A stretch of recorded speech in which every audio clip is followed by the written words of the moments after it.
Go live. We're live. We're live, everyone.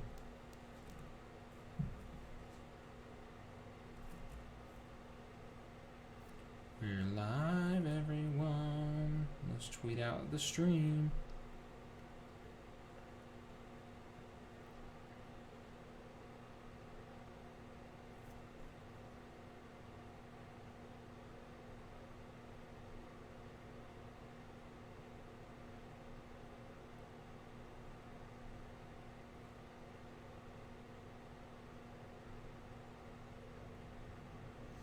We are live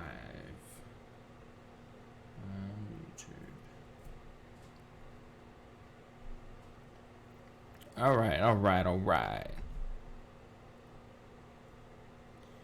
want to tweet out.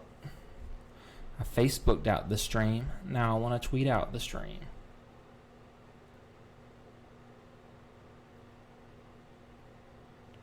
Boom. Boom. Boom. Boom. Okay. Let's talk about the Royal Rumble. Let's get ready to rumble.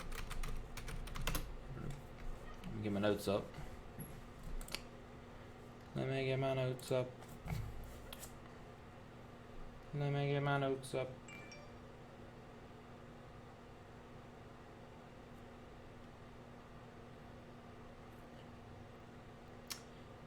All right.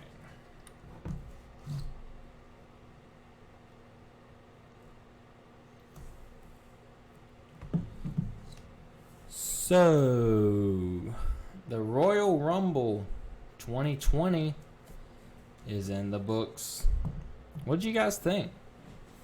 I thought overall it was a really good show. I mean, I was happy with the show. I don't think it was like the best show of all time, but I thought it was pretty good, you know. This is the first time I've been on stream, and my office is really dirty. I got like a drill back here. I got like my old monitor, my old desk. I got like this little stand I don't know what to do with yet. But at least I got my pops up in the air. I mean, that's a plus. But we're here to talk about the Royal Rumble, and I mean, overall, I'm not going to complain too much. I just don't have much to say that's bad about this show other than I thought they were a little overzealous with the women's matches.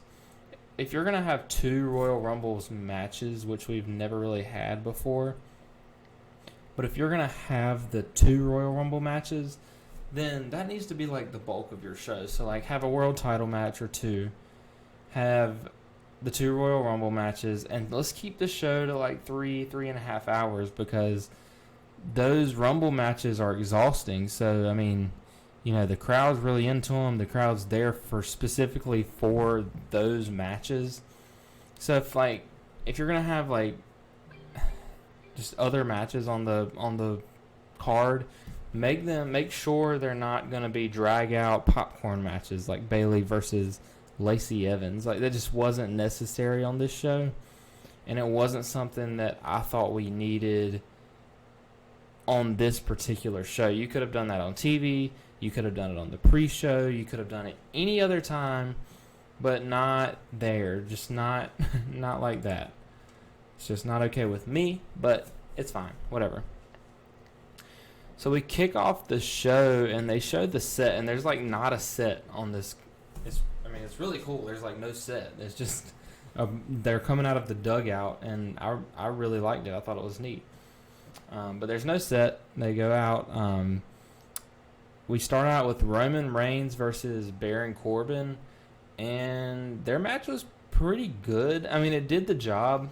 If you're not going to start the show with an actual Royal Rumble, like, you could have started the show with the Women's Royal Rumble, but instead you start it with Reigns versus Corbin. And for what it was, I mean, it was a wild show.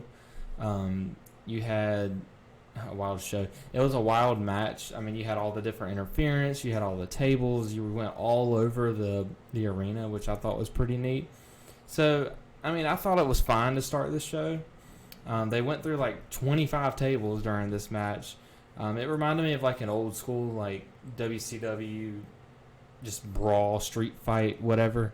It was what it was. It really picked up once the interference, once Dolph and Bobby Roode got out there, and then the Usos came out.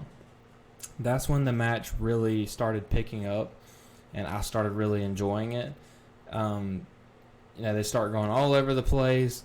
One thing I did notice, the cameraman was extremely shaky during this match. When they were out there on the ramp, the cameraman was just all over the place, and he could not keep up with what was going on. I mean, it just wasn't good at all. But, it is what it is, and they made it work. It ends with Reigns putting Baron Corbin in a porta potty and then tipping him over. And then he speared him on a dugout. I mean, I thought it was fine. The crowd was into it. The crowd loved Roman Reigns. They were, I'm just glad that the crowd's not mindlessly hating on Roman Reigns for no reason anymore. That makes me happy. But I thought it was what it was. It was fine. Then after that, we get the Women's Royal Rumble. And this is where I think, the show started. The Women's Royal Rumble was pretty good. I thought it was fine. I just think that you could have put more. And I know people complain when you get too many legends and, just useless legends. But, I mean, what was the point of having that girl with the green hair? And, like, Mia Yim just looked bad in this match. Dakota Kai looked terrible by coming into this match. What was the point? Let's see if the chat works. Let's see if we have a couple viewers in here.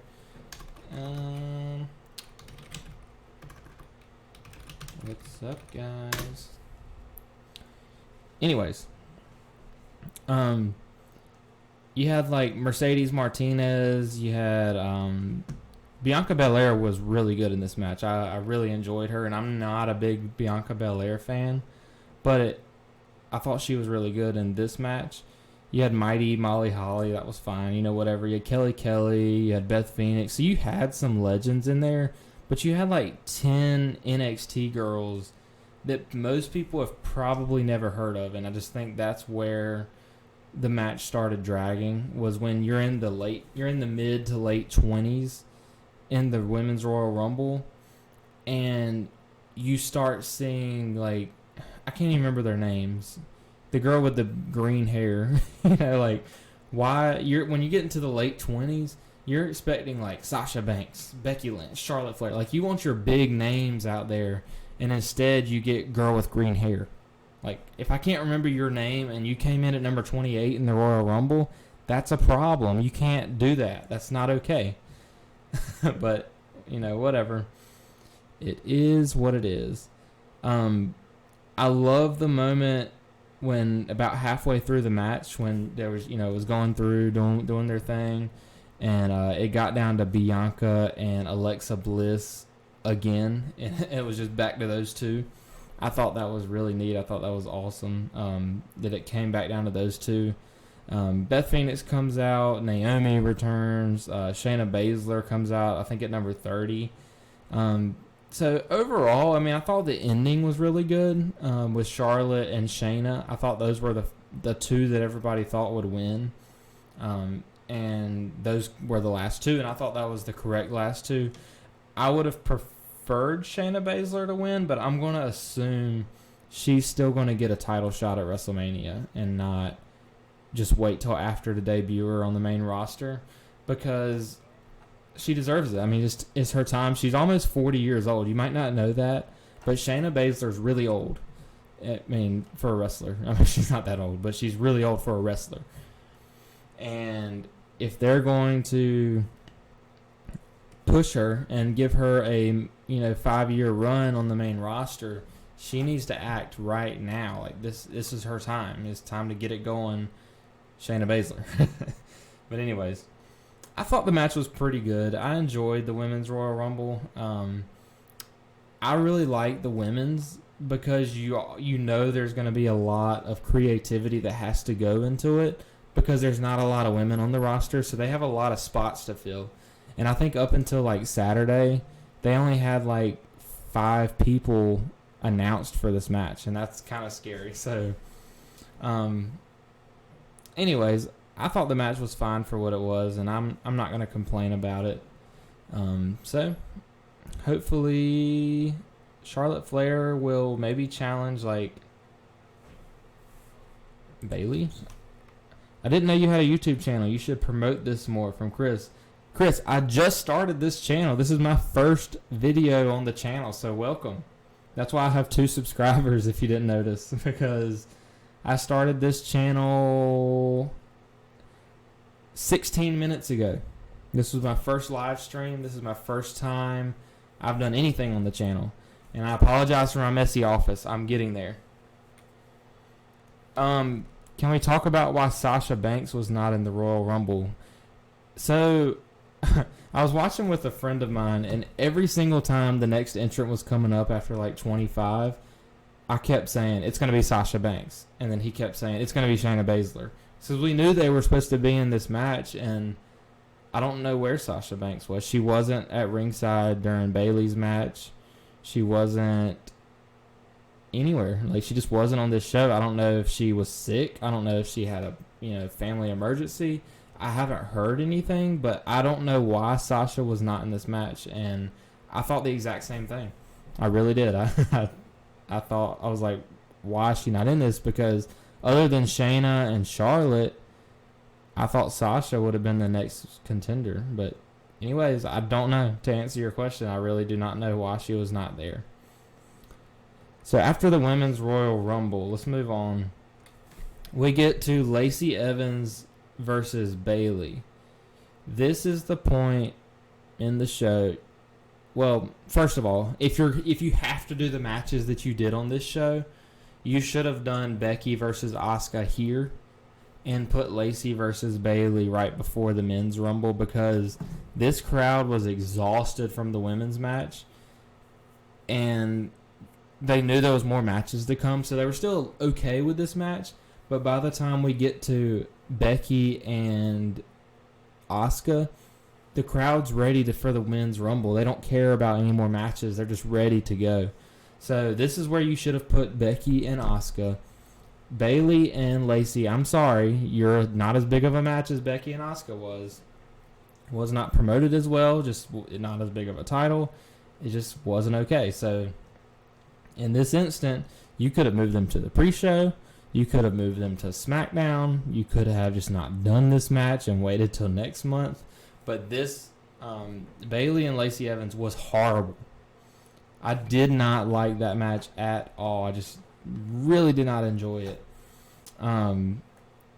It was not good at all. Lacey Evans was botching left and right. She was just botching every single thing she tried to do. She tried to do a springboard and she just fell down into the ring. It was not good. I did not enjoy it. Anyways, it was fairly short. Bayley gets the win. Let's move on. Daniel Bryan versus The Fiend. Best thing about this match was there was no red light. Thank God they got rid of the red light, because that was horrible. That was the worst thing they ever came up with, was that stupid red light that they had during the Fiend matches. This match was brutal. I'm gonna tell you, like, it was a brutal match. You had like, Bray was just lashing Daniel Bryan. His back was all whelped up. His back looked horrible.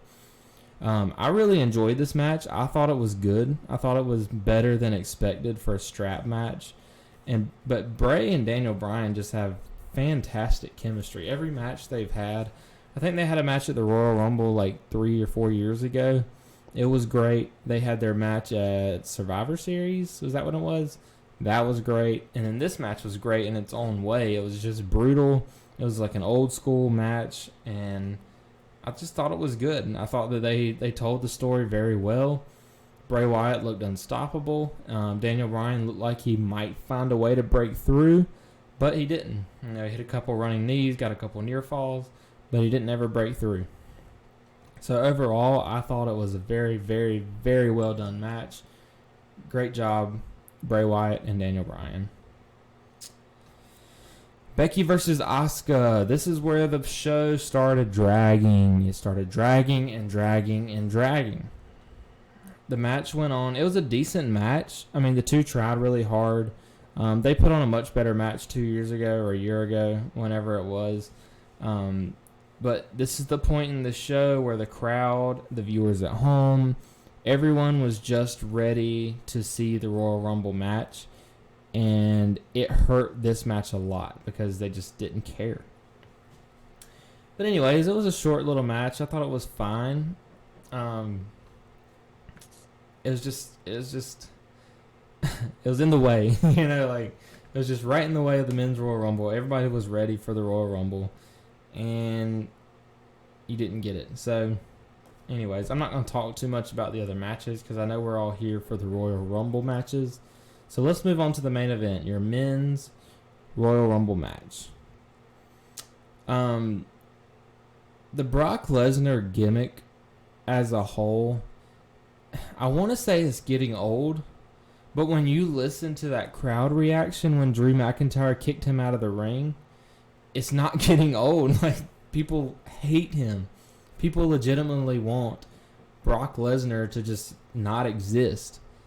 Like, I was so mad because I was convinced that he was going to do this for like 25 entries. I didn't think he was going to win. Like, I never thought that Brock Lesnar was actually going to win the Royal Rumble. But when he threw Keith Lee and who was he in there with? Braun Strowman. When he threw both of them out, I was not happy. I was furious about that. I mean, it was just not okay with me at all that he did that. But I mean, overall, it was fine. It was what it was. It's just that it's just the same thing over and over again. Like, everybody knew he was going to do this. He was going to enter in number one. He was going to throw a bunch of people out, and then eventually whoever he's going to be wrestling at WrestleMania was going to end up throwing him out.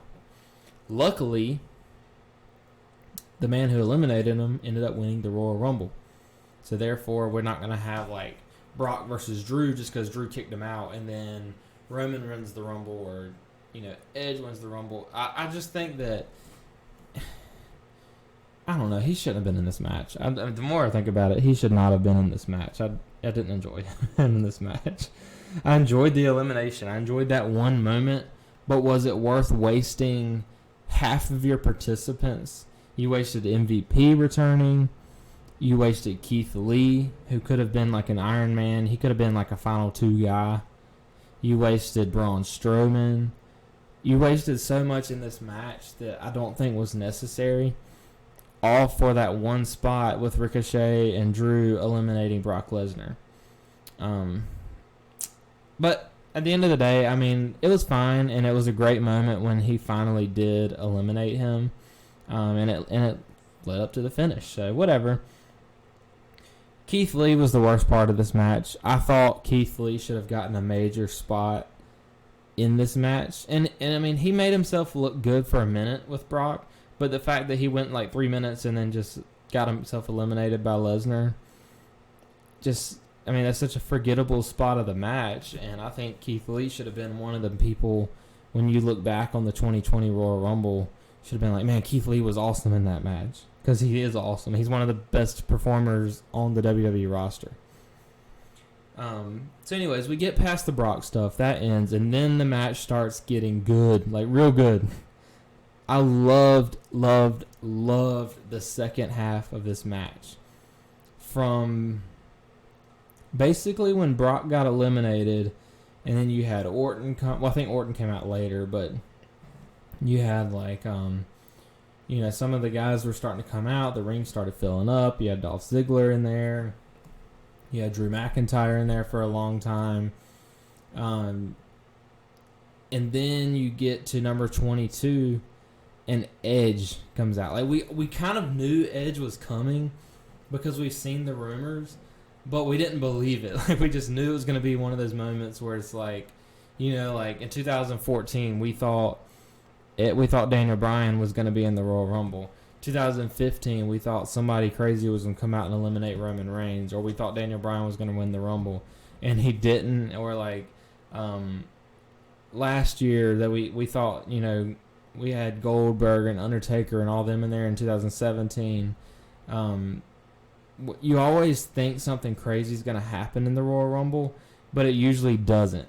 And then this time, we saw the rumors, we heard the rumors, we thought it could happen. We saw Beth Phoenix in the Women's Rumble, so we knew the family was there. But I didn't believe it until I heard that music and I heard that pop from that Houston crowd. That pop was incredible. That was the probably one of the loudest pops I've heard since, like, ever. I mean, in, like, a big stadium, when you have, like, a big baseball or football stadium show and there's a big pop, you don't hear that pop. Like, it's like the stadium's so big that you don't hear how huge that pop really is. But on this particular one, Edge's music hit. That's the loudest Royal Rumble pop I've heard since AJ Styles debuted in 2016. I mean, that was just an incredible moment. Edge comes out, and he didn't just come out and get eliminated. And I mean, he didn't just come out and do whatever. He came out there and he lasted like 20 minutes. I mean, he lasted until the end. But he blew the roof off of this place. Between Edge coming out and between Drew McIntyre eliminating Brock Lesnar, this crowd loved this Royal Rumble match, and I thought it was one of the better matches once we got to that point. I thought the first half was really stupid because Brock's gimmick has just played out. It's time to move on. But after that, Edge blew the roof off this place. Drew McIntyre blew the roof off when he eliminated Brock. This match really picked up. Randy Orton comes out. They form Rated RKO up until Edge ends up eliminating him. Seth Rollins comes out at number 30. He has a really good moment where it's like Seth versus everyone, kind of in that last little moment where it's like Seth, AOP, and Buddy Murphy are outside the ring, and then everyone inside the ring is trying to get him out of there. I thought that was a really neat moment.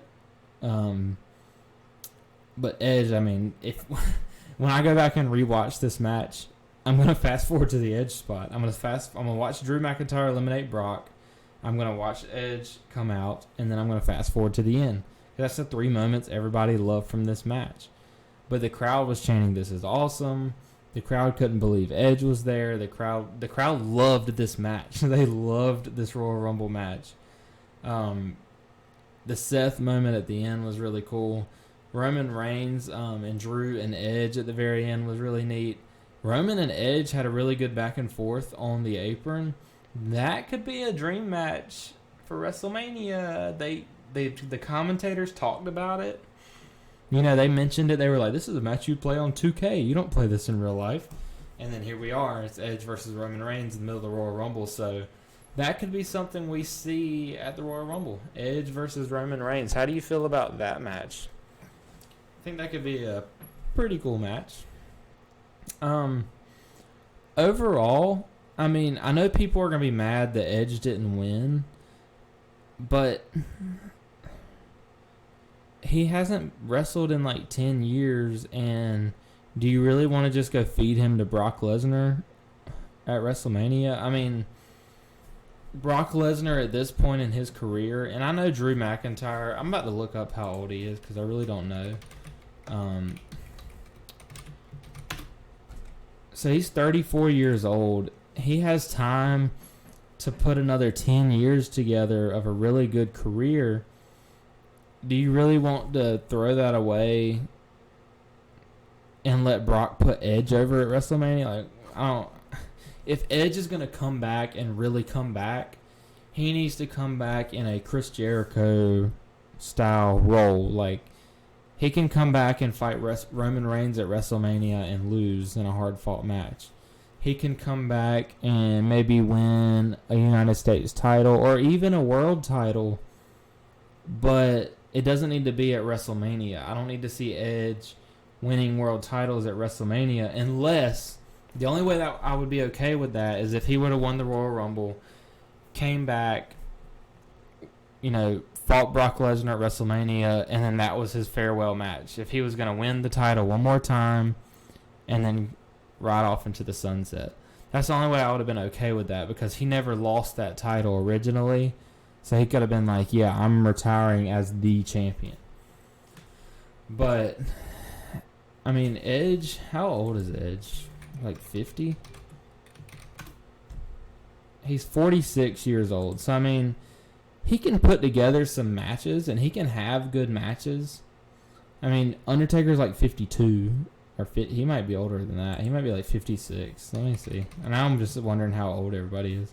He's 54. So, I mean, Edge can potentially wrestle for like 5 more years. He's had 10 years off to recover.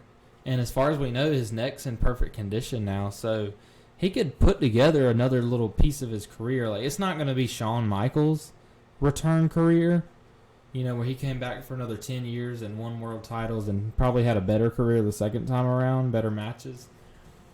But it could be a, like, Stone Cold. Remember when Stone Cold left in 2001 and he came back for like 2 more years and put together a couple good matches before he left? It could be like a Chris Jericho comeback. Not a 2007 comeback, but like his 2012 comeback. Where he came back, he feuded with Dolph Ziggler. He had the legendary feud with Kevin Owens. He had, you know, it could be that kind of comeback where we don't need to see Edge winning world titles at this point in his career. He's already done that. You know, we've seen Edge win world title. You can give him one more world title to say goodbye to him.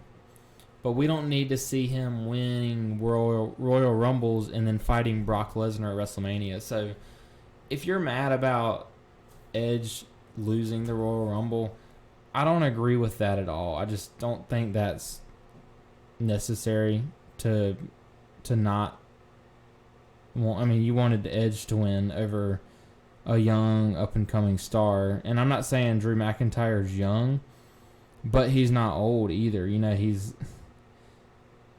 at an age where I'm trying to see who liked my post.